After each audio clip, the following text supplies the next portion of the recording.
Good evening, Vancouver, and welcome back to Canucks After Dark. We are on a new platform, so we've got new, sweet techno music coming to you here. I don't know how to adjust the volume, so it might be really loud. So let's just cut that. But welcome back to Canucks After Dark. We are 6 minutes late because we tested the new platform 6 minutes before our show and it didn't work very well. But we'll work the kinks out.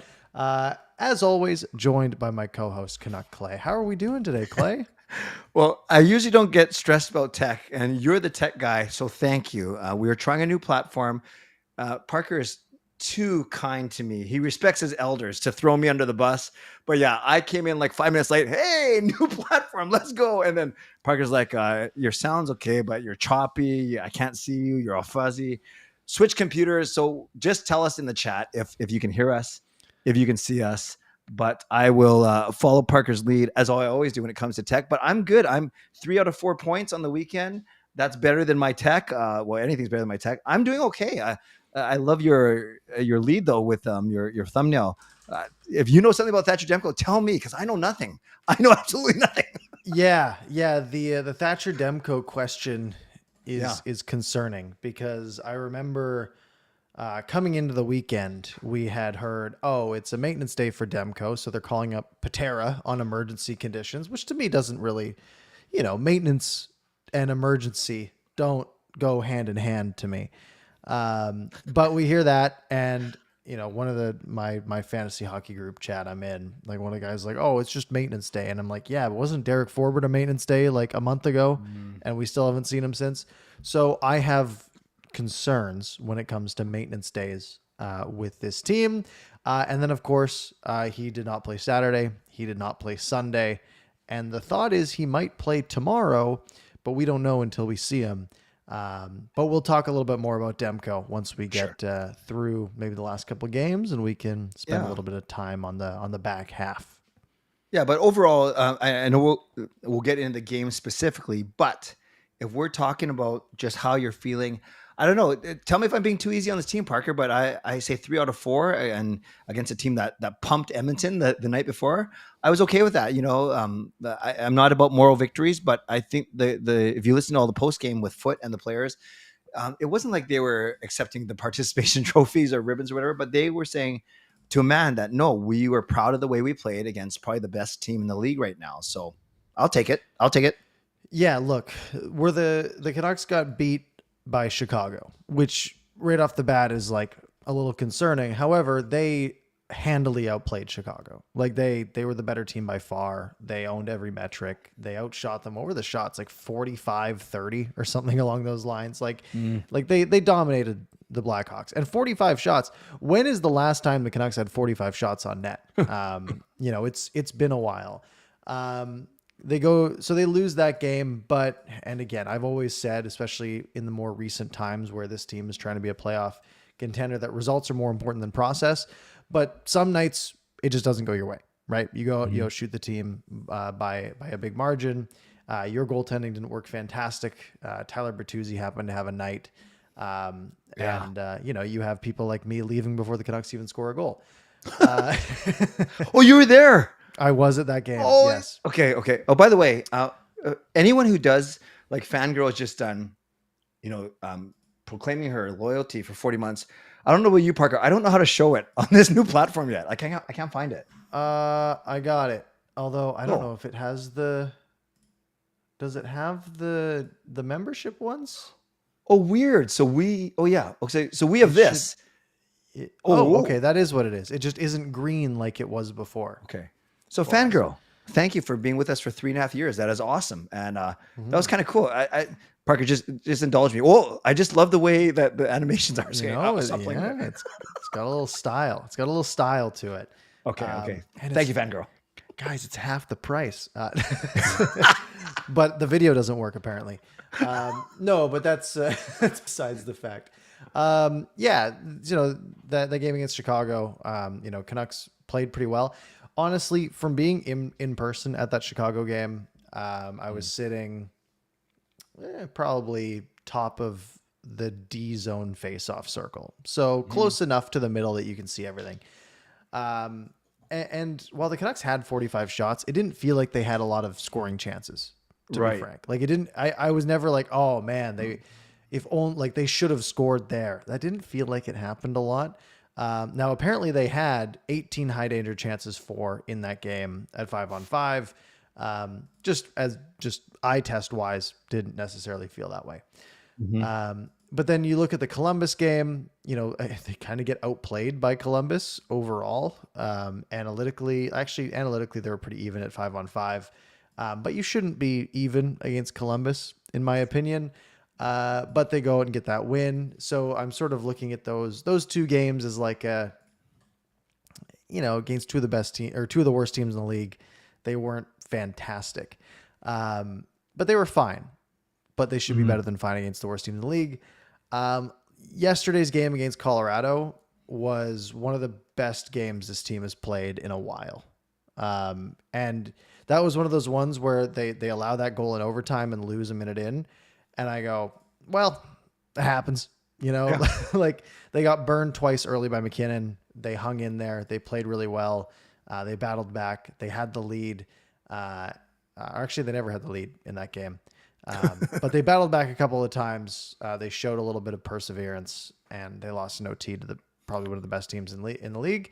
Yep. And they hung with them the whole way, and they didn't have their number one goalie, which we'll get to. But it was an interesting week because the Canucks are now at 500 again.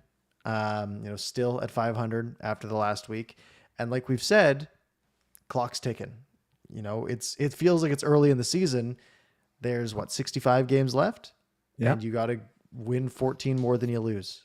Yep. And that's where it starts to get tricky. Yeah. And we made this exact point last week, Parker, and it was a week ago. So today's November 10th. It was November 3rd. And we said, you got to get 15 games over 500 for your 96, 97 points. You got to be 3 games over 500 every single month. And look, a week has passed and we are November 10th now. So that means they have one fewer week to get to that 3 games over 500 for this month. So you're exactly right.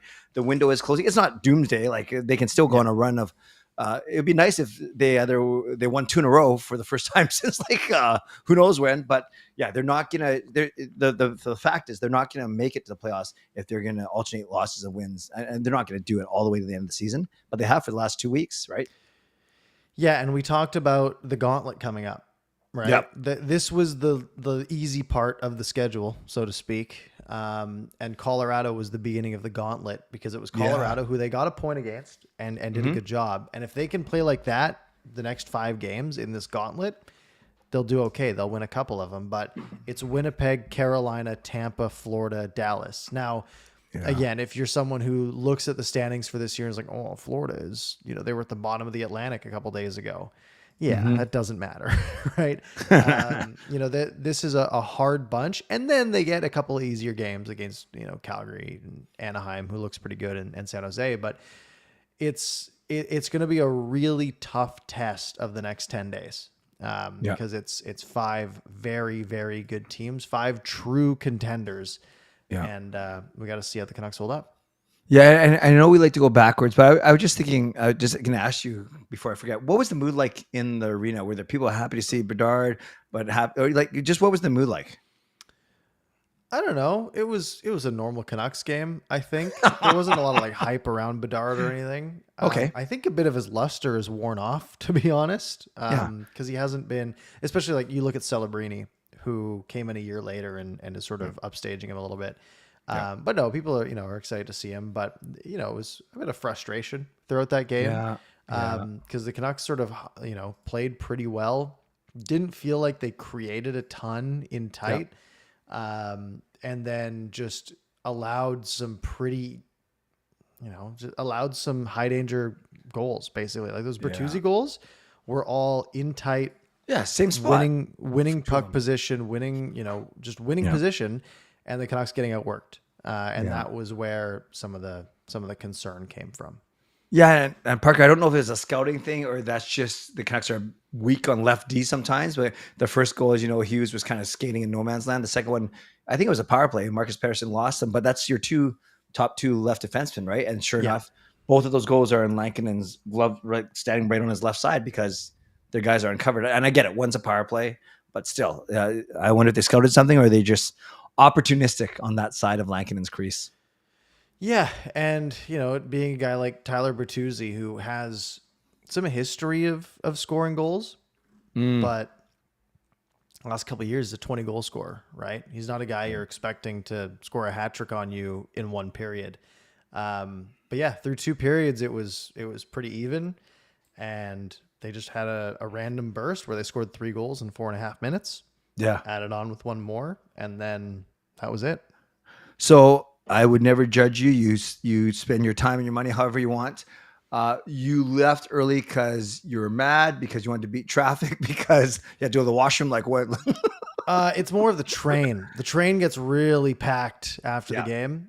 So it's, I like leaving a little early. Although this is one of those ones that I think I left with about 4 minutes left, which is early for me. And normally I'm quite against that, because growing up, whenever I'd go to games, one of my parents would be like, all right, we're out of here. Like we're beating the traffic. We're getting out of here. And I didn't like that. But this is one of those games that it was just like, they're down 4-0. They just didn't have it.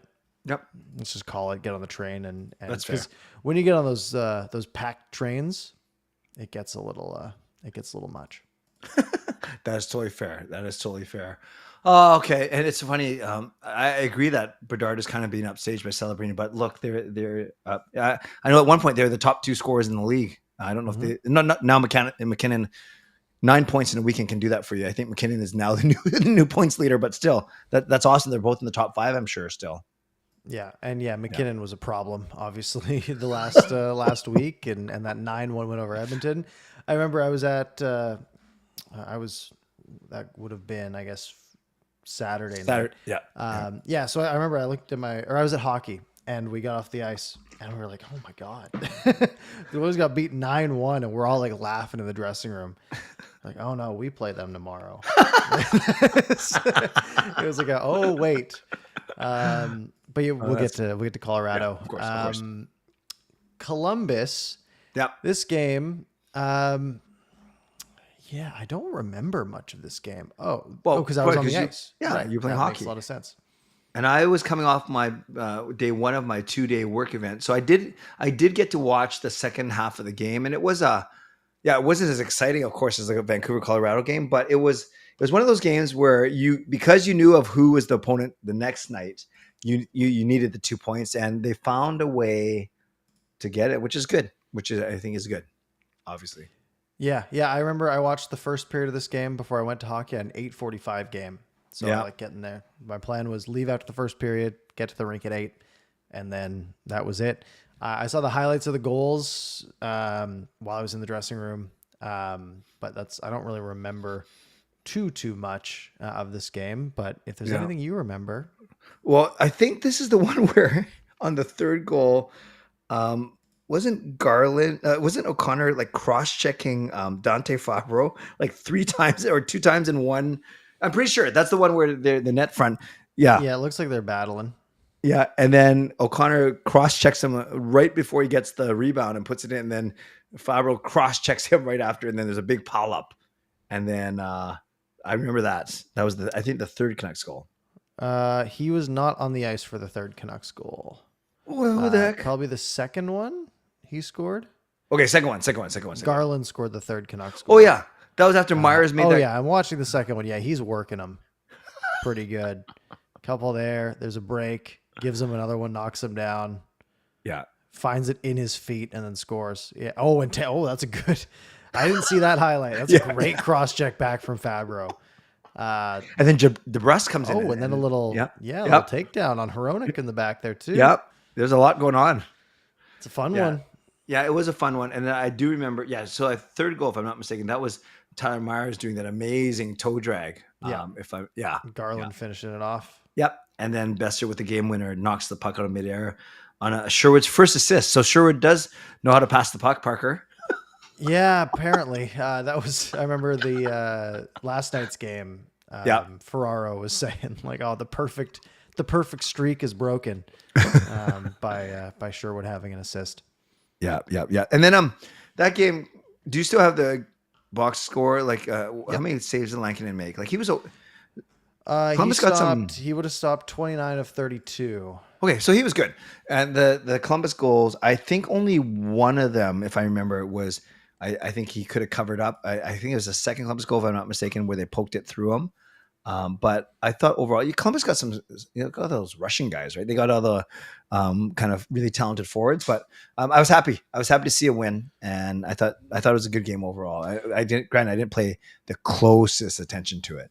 Is that a problem with Lankinen, the not covering? Because that Colorado overtime goal, I immediately was thinking that was a preventable play. Let's say that didn't like that. Yeah, so I actually liked his game against Columbus, but we can talk about the Colorado game a little bit now, I guess. Yeah, Colorado. Nathan MacKinnon's show early. This first goal, and I'm gonna get the highlights up on my side because the first two MacKinnon goals look the same to me. Yeah. Makar just sort of, skates in. Am I crazy in saying that Pettersson needs to do way more here? No, you're not crazy. PD and Hughes went to. Yeah. Yes, you're right. It's a 3-on-3. Makar comes down the right wing. Pettersson kind of chases him, but hands him off to Hughes, which is the right thing to do. But then he never picks up the two trailers. Puck goes right to the middle, and they go back door. Pettersson has to pick up MacKinnon there. That's his only job. And he didn't. And then if I remember correctly, I've got an ad. You got an ad now? Yeah, second was a power play. Second was a power play goal where, again, though, they found a soft spot in the middle of the ice, got it over to MacKinnon, and instead of one timing, he actually brings it back to the middle. And then I'm pretty sure he snaps it past Lankinen. That's a tough break for Raw, too, because he gets in the way of the pass, but it just bounces right to MacKinnon. Yes.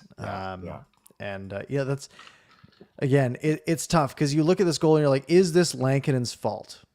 Mm-hmm. No. However, would you like him to make this save? Probably.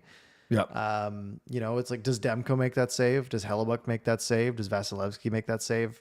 Yeah, probably. Yeah. And that's just the difference, right? In having your number one goalie who's top 3 in the league, top 5 in the league versus, your goalie who's probably top 30 in the league in Lankinen. Yep. Which is tough, but we do get, so it's 2-0. Pretty quick. They scored twice in a minute and a half, and it sort of feels, especially knowing how that 9-1 game went against Edmonton, you're sort of looking at it like, oh boy, this might be a long night. But Linus Karlsson gets his first of the year, and he's got some sneaky hands.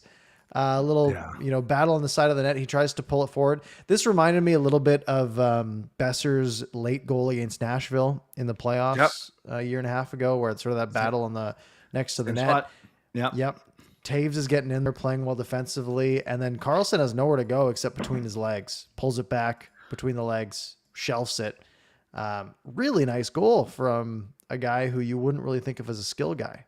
Yeah, and he said after the game that he's done that once in Abbotsford and once.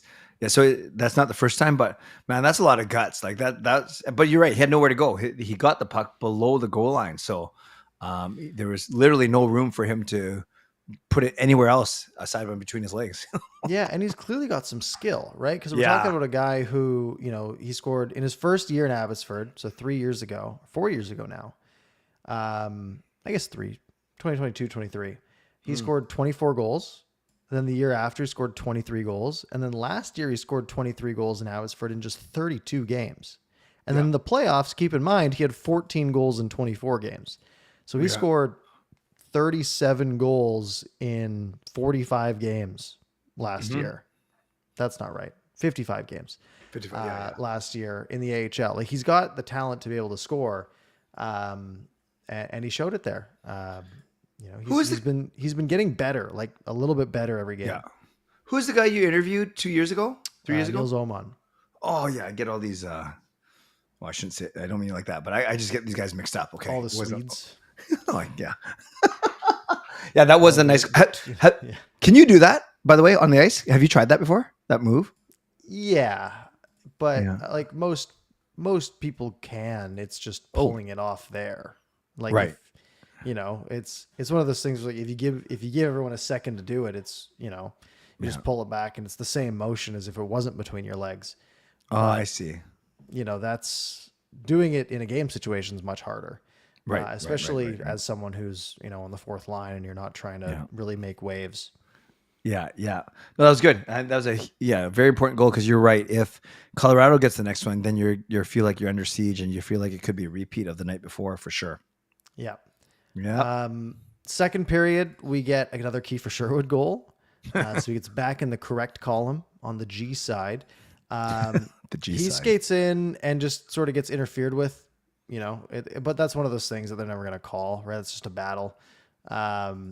And then he's just behind the play and, a poor clearing attempt comes right to him. He slides a 5-hole in the backhand. I joked around. He wasn't goal sucking. He's not like he works his butt off. He's not a goal suck. But the way the play looks on both the visualizer and the actual replay, it looks like he's goal sucking because he's kind of just a little bit slow. And then, oh, look, the puck is right on my stick. Well, he wasn't in a rush to get back, but he got knocked down behind the play and he sort of just said, well, I can just sort of sit here just in case, right? Yeah. If it comes to me, it comes to me. And it did. And that was the only goal of the second period. So the Canucks are all square going into the third, and then they get scored on 30 seconds in. And it feels like after all the work the Canucks had done to get into the third period tied, they just allow a quick one. And it's a tough spot. Nice play. Nice pass, slap pass by Burns and Lehkonen. Really good deflection. Like really good. Mm-hmm. I'm on yeah. Sorry, go ahead. I can no longer avoid the ads. Yeah, it was a good play. Burns to the middle. McKinnon's third point of the night. I can't believe McKinnon had 5 points against us. Crazy. Yep. So 3-2, 30 seconds in. Yep. 3-2, and then we get a shorty from Drew O'Connor.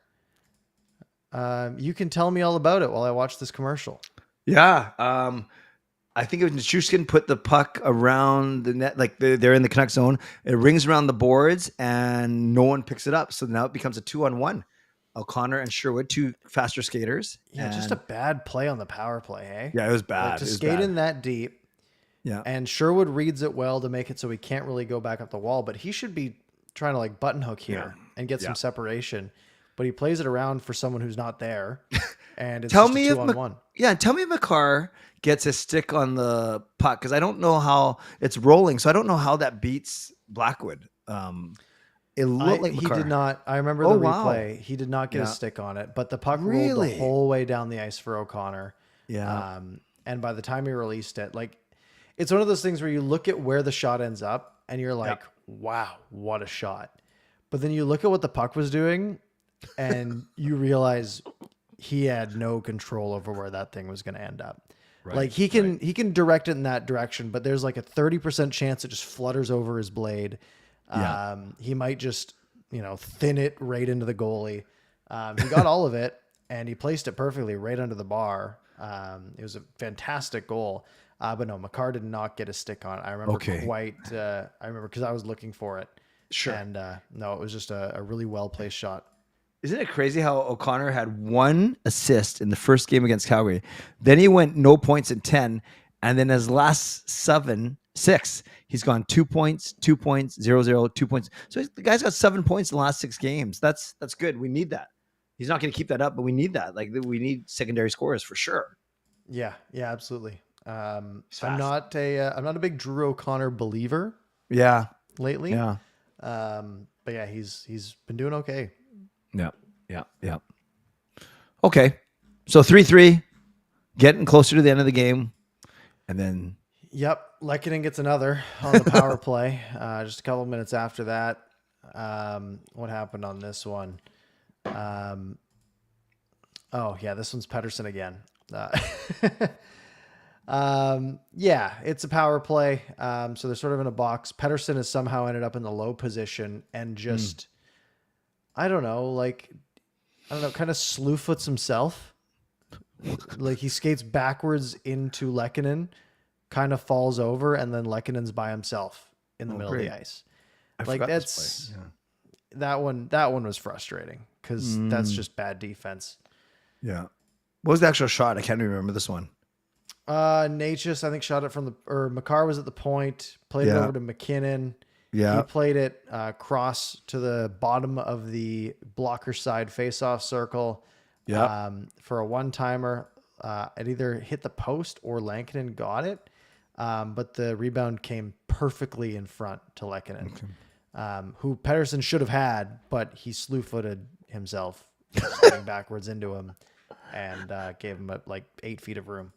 Okay, so this goal takes place exactly halfway through the period. So we got 10 minutes to go. Okay. Yeah. Yeah. Yeah, Canucks get a late power play. I think this was the bad penalty that Landeskog took. Yes. For just cross-checking Quinn Hughes because he got frustrated, which is rare out of Landeskog. Yeah. And this was just a really nice play from Besser. And one of those unassisted assists from Garland here, because Besser takes it up to the top of the zone. And as he gets there, like the Colorado defender is playing this really well because he's between Garland and DeBrusk. You're right. And he's sort of sitting in the slot. But Garland ducks into the left corner to allow Besser to have an outlet pass. But that pulls the defender one stride. The defender takes one stride away, opening up the lane to DeBrusk, fires it for him, perfect tip. And the Canucks tie it with 3 minutes to go. Yeah, I like what you say there because, we're never going to be lauding Besser for his speed. And maybe not, defensively he's better, but he's not going to win no Selke Award anytime soon. But I think you'd agree he's got a good hockey IQ. He's very smart on the ice. And he doesn't have to be as fast as maybe other guys because he's got good hands and he makes smart decisions. And that the great point. He waited for Garland to create some space, and then you kind of just see it kind of just opens up in front of the net for him, and that's all he needs, that gap to get it to DeBrusk. So yeah, that was a good play by Besser. He's playing really well. He's playing really well right now. He is, and the Canucks survived a couple of real late chances from Colorado, which was scary. But then in overtime, it is Gavin Brindley, who I had not heard of until last night. Yeah. He is a 21-year-old centerman who played his 15th NHL game. Nice little zone entry shot. Lankinen saves it. Rebound control here. The shot is sort of high shoulder.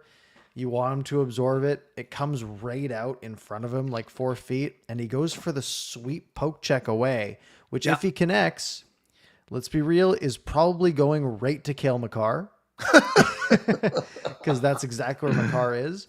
He misses it, and Brindley just beats Besser to the puck, sort of just slashes at it, goes 5-hole. Yeah. Again, that's one of those ones where I look at this and I'm like, if Demko's in net, he's at a different game. Yeah, that one's really too bad because that did leave a sore spot in many, a sour taste in many people's mouths because in that you could argue Lankinen made 2 mistakes in a second there in 2 seconds, right? Yes, letting the rebound soft and then missing it on that sweep. So I don't know. It happened so fast. And you know what was interesting at Parker? Give me the reason why. So Quinn Hughes nor Cale Makar started this OT. It was Taves for Colorado. It was Hronek for Vancouver. Is the Hughes decision because they want to match him up against Makar? Or I think so. Yeah, okay. Or the idea is you want Hronek out there defensively in case you lose the face-off.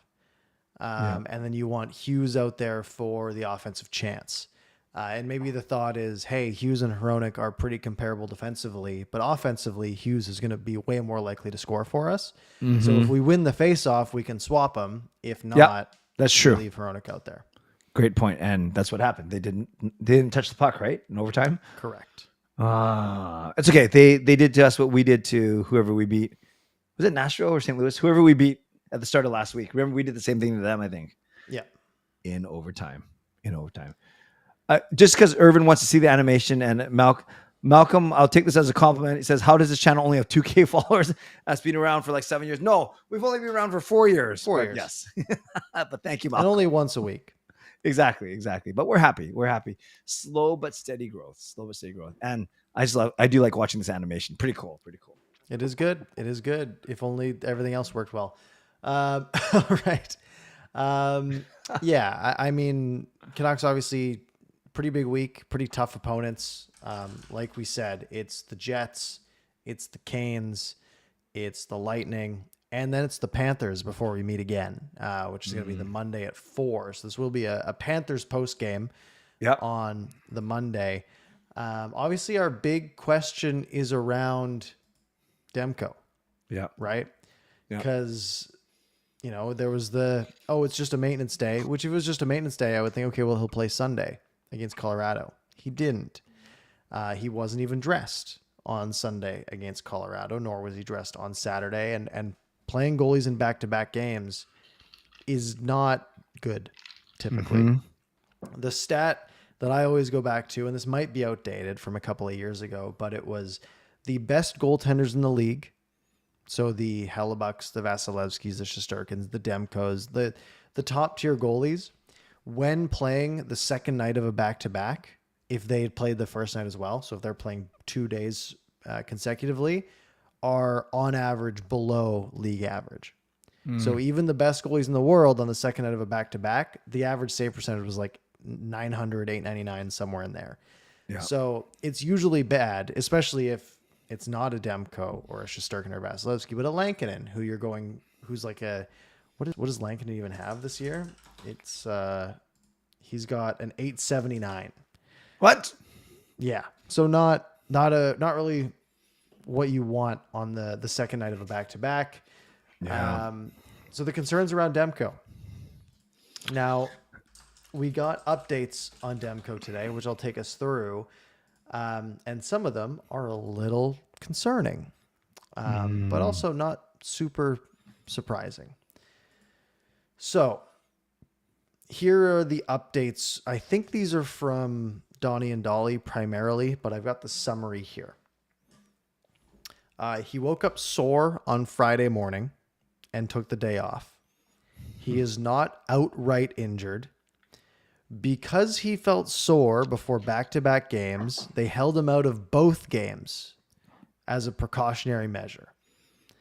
He most likely plays against Winnipeg tomorrow. Not hearing it's anything major. There could be times where he has to take a break to rest his body, and then, quote, he cannot play 50 games a season.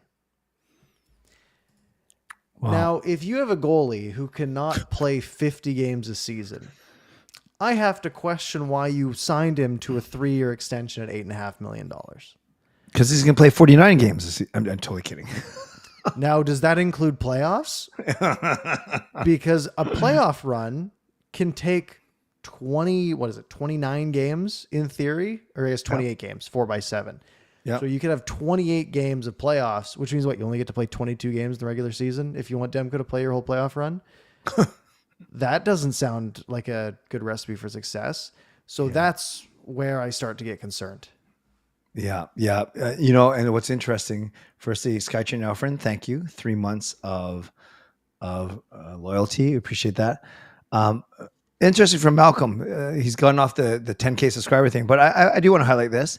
Says he's severely hurt. My buddy works at the Champagne Lounge in Yaletown.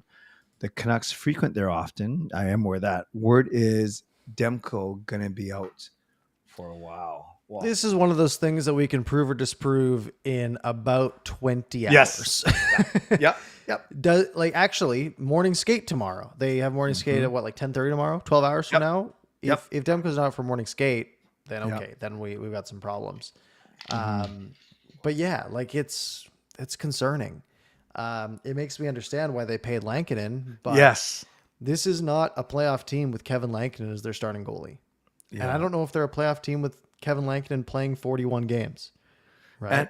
That's a good point. And as good as Lankinen was last year, when him and Sherwood were among the two best stories last year. What's really interesting is, you sign Lankinen for 4 or 5 years, whatever it was, then Demko 3 times 8.5. And if you just think about it logically, it doesn't make logical sense. If you believe that Demko is a 3-year starter at 8.5, yet you sign your backup. And I know I didn't mind the signing of Lankinen. I liked it more than the Demko signing, to be honest with you, but because you say salary cap goes up, you can never have too good goaltender. I mean, you can have too much in goaltending, but that's if Lankinen's going as well as he was last year. So I don't know if our defense, Parker, has regressed. I don't know if it's because our penalty kill is making everything look bad, or if Lankinen simply caught lightning in a bottle last year and just isn't as sharp yet this year. It all adds up to 7-1, I guess, or 8-1 now. How we are. Yeah, and look, in a vacuum, if I heard, okay, Demko, needed a maintenance day and took the weekend off, I'd be like, okay, that kind of makes sense. He's been injured over the last couple of years. But just like, I feel like every injury the Canucks have had has been downplayed off the start, right? Yeah. It's been, this guy's going to miss, a couple of games or a game or two. And we haven't seen him since.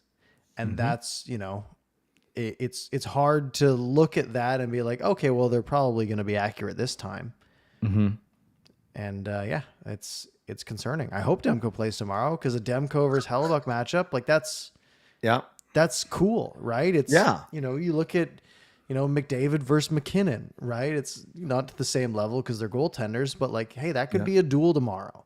And of course, knowing it's going to be like an 8-7 game or something dumb, but it could be an absolute duel.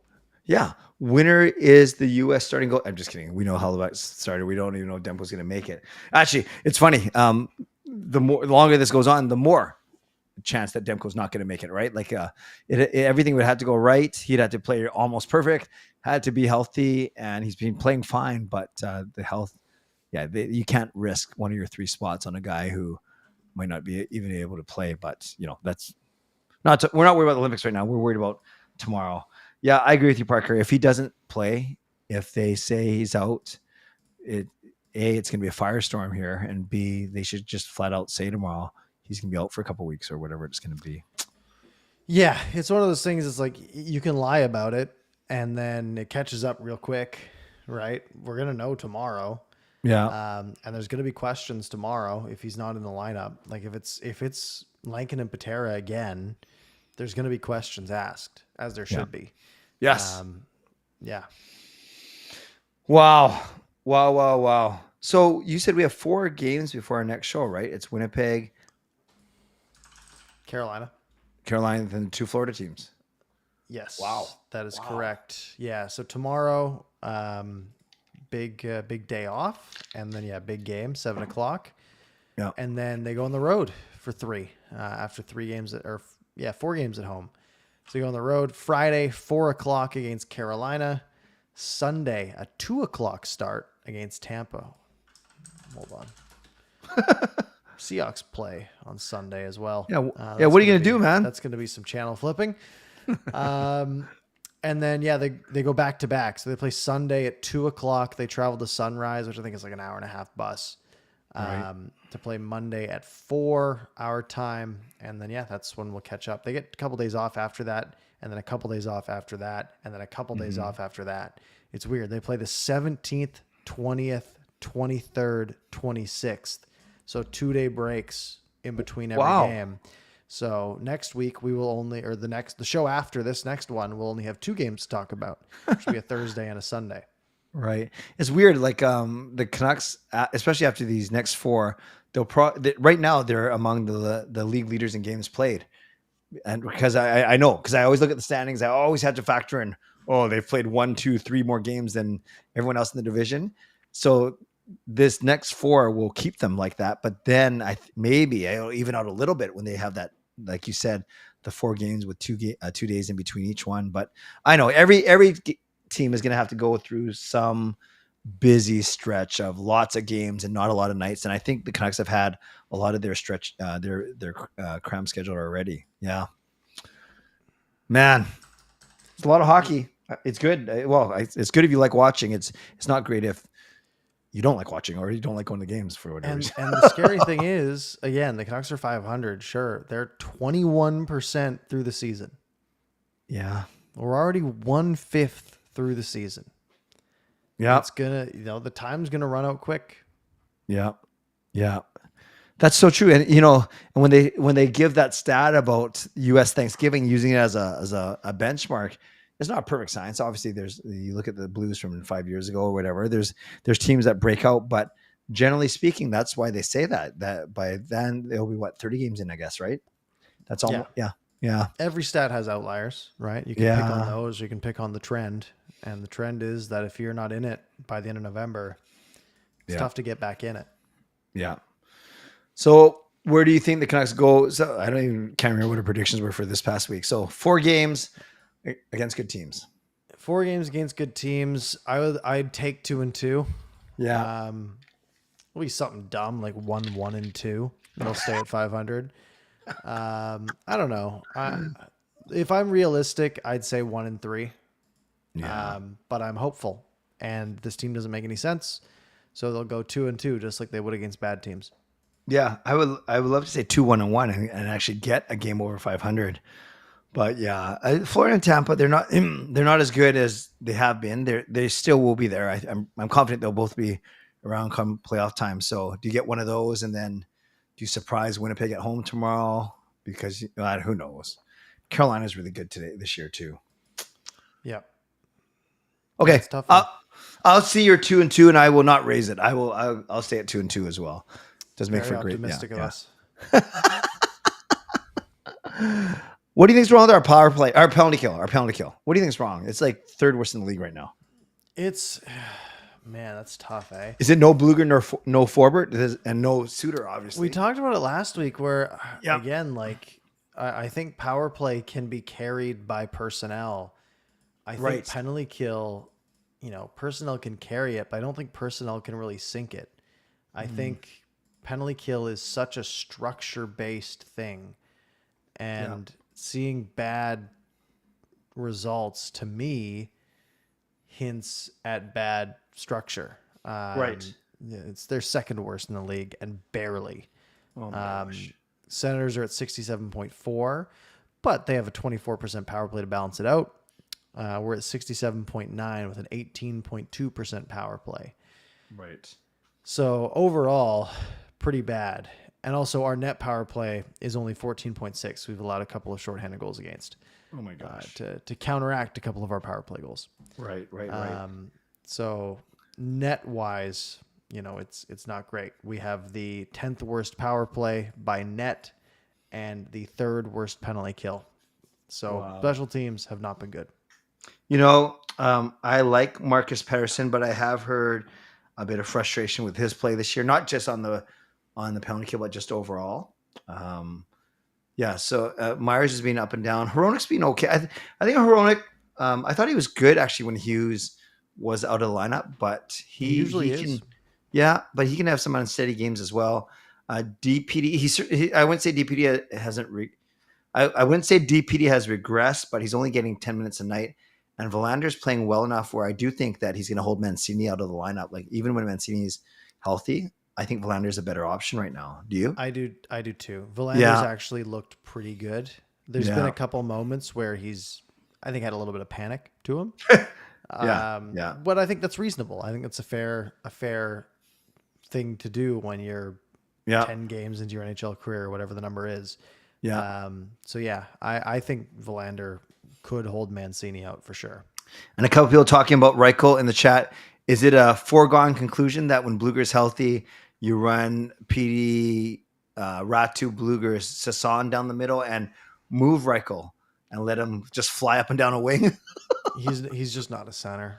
Yeah. He's getting chances, and you see the speed. Like he can create some offense. Yeah. And then there's nothing happens after that. Right. So I think on the wing is where he might have a chance to do something. Right. I do like the fact that Jake DeBrusk is slowly starting to heat up a little bit. We're starting to see his name on the score sheet at least a little bit more after a traditionally bad start to the season. So you got O'Connor, you got DeBrusk, you got guys at least Sherwood, you got guys scoring. Still want to see more PD, more Kane, I guess. Even Hughes.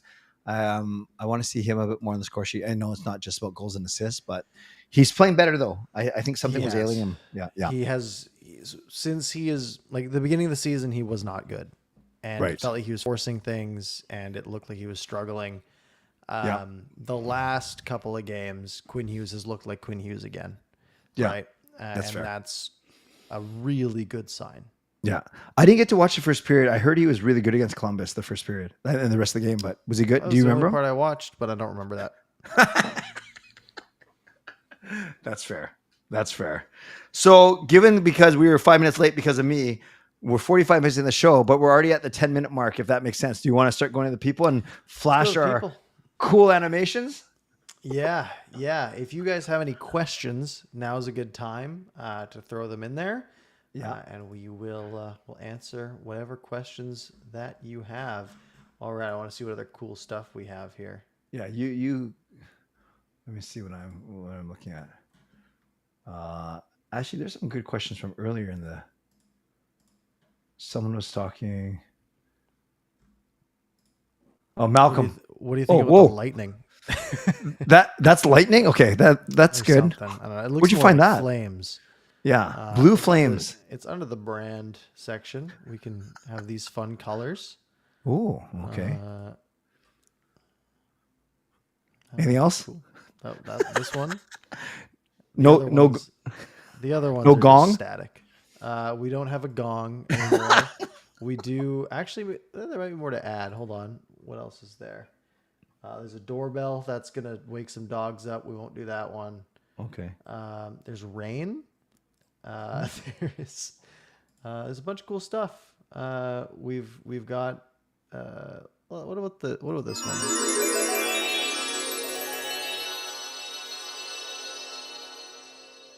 Oh yeah. Was June 22nd. We'll find a time to use that one. Yeah, that felt like a time warp or a flashback. Great question from Eddie. I'm not sure if you saw this. You probably didn't because you were playing hockey. Alvin did an after-hours interview. Did you watch? Did you catch it? I did not. No, I didn't even know what happened. Okay, so it was Scott Oak, as you know, he does all the after-hours, and it was Ian McIntyre as opposed to Kelly Harudi or any of the other guys, and a lot of pointed questions. Actually, I thought Alvin came across as pretty straightforward. He's not the best communicator, and you kind of got to really concentrate. He doesn't also say a lot though, but at least he's honest. He basically said that he misspoke when he made that whole song and dance about, oh, if you knew the offers I was getting for Brock Besser, you would chase me out of the, remember, or whatever he said. Yeah. And he basically said on After Hours that he apologized to Brock, and Brock accepted the apology, and now he's signed, right, for the next few years. But one thing that came out is Scott Oak was kind of jokingly saying, I know we'll sit here all night and you're not going to use the rebuild word, but when you look at teams like Chicago, San Jose, and Anaheim, who have actually done an intentional rebuild and now are pressing, threatening to be, good teams in the league, does that give you pause, kind of thing? And what Alvin basically said was they had a plan when they came in 3.5 years ago, and that plan seriously got derailed last year with the Miller PD stuff. Obviously, he didn't say it by name, but everyone who was talking about. So I would say, Parker, nothing new, but at least he was honest. So when Eddie says, did Alvin's after hours interview give you concerns about the direction of the team?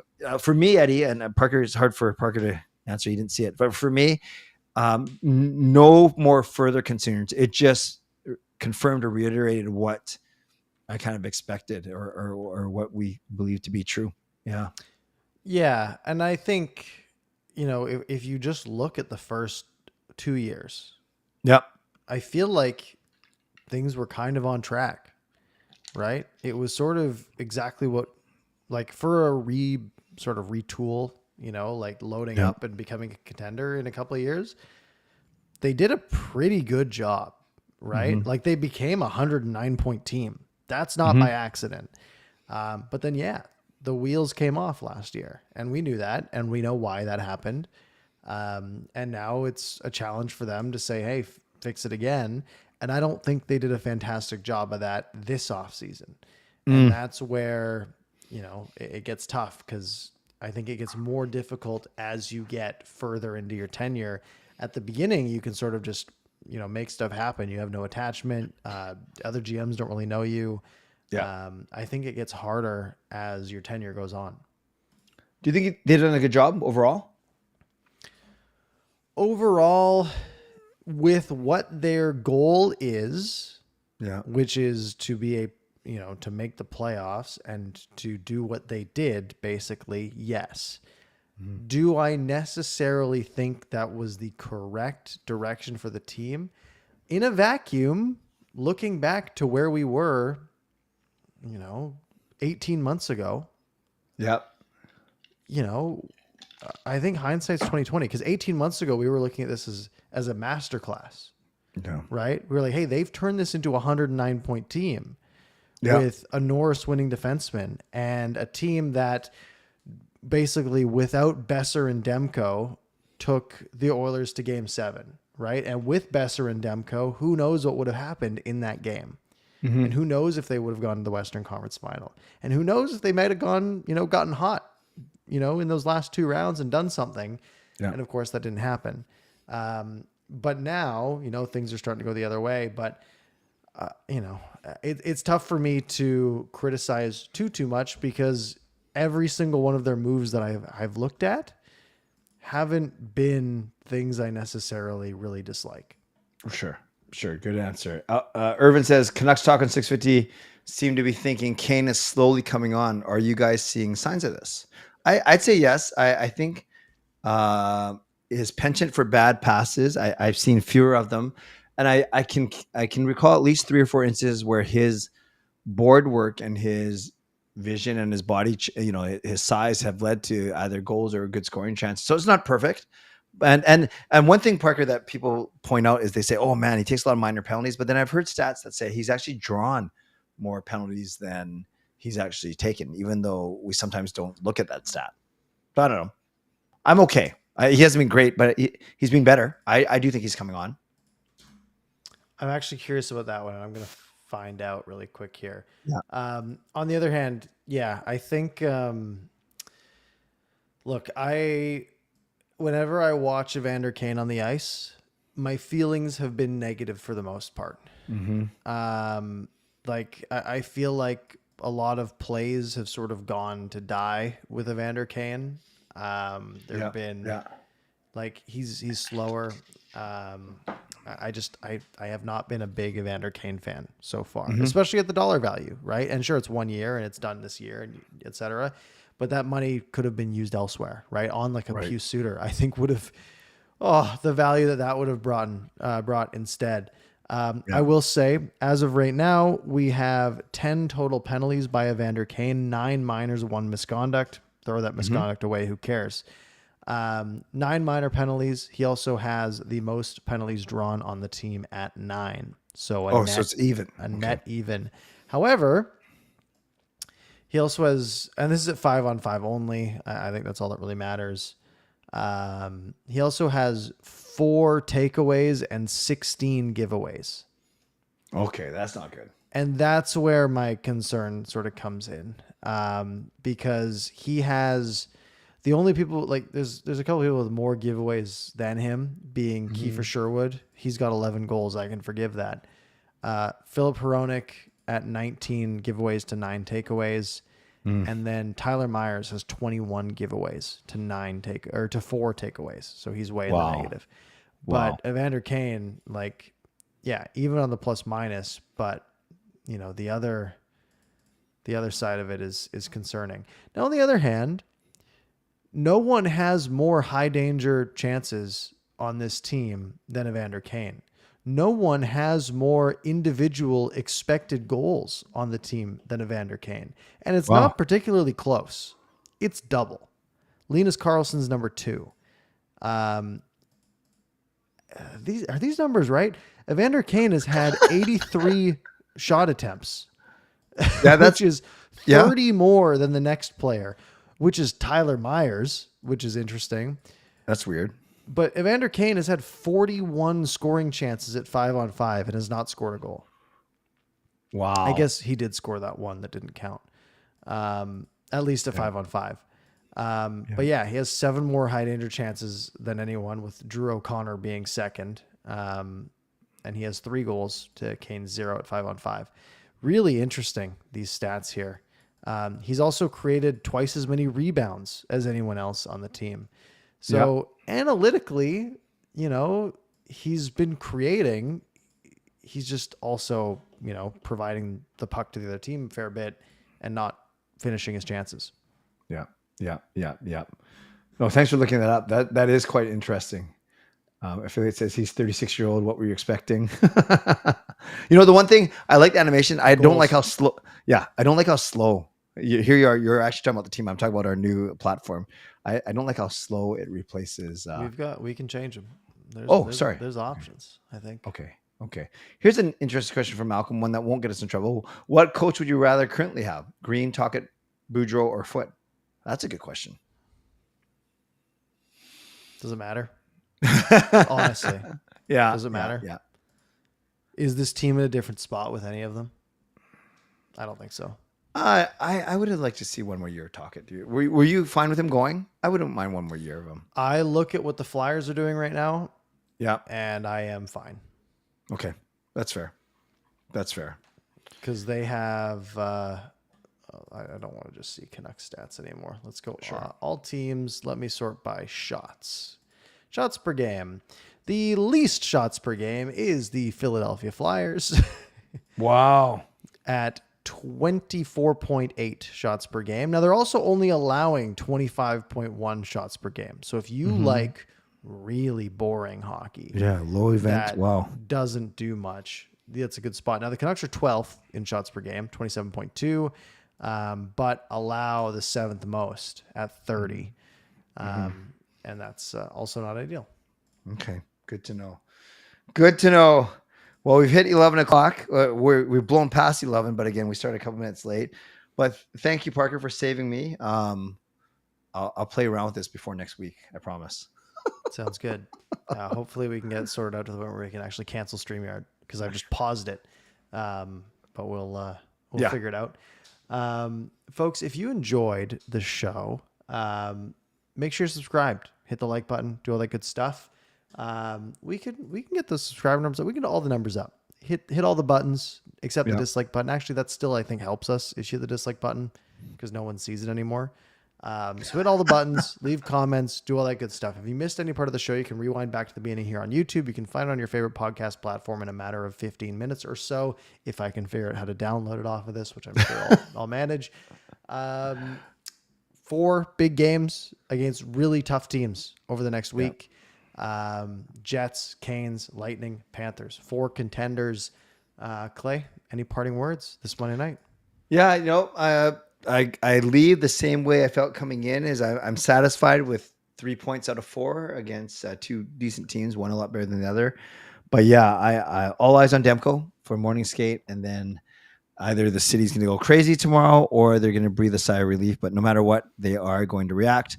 And speaking of reaction, if anyone's not sick of Canucks talk, I'm going to be on the old platform StreamYard I'll talk to you after we go off air. But if anyone wants to come in and do a quick open house, I'll be starting at 11:15. Excellent. Folks, jump over there. Canuck Clay on YouTube. Hopefully you all have a good Monday, a good day off tomorrow, if you have the day off, and we will see you next Monday.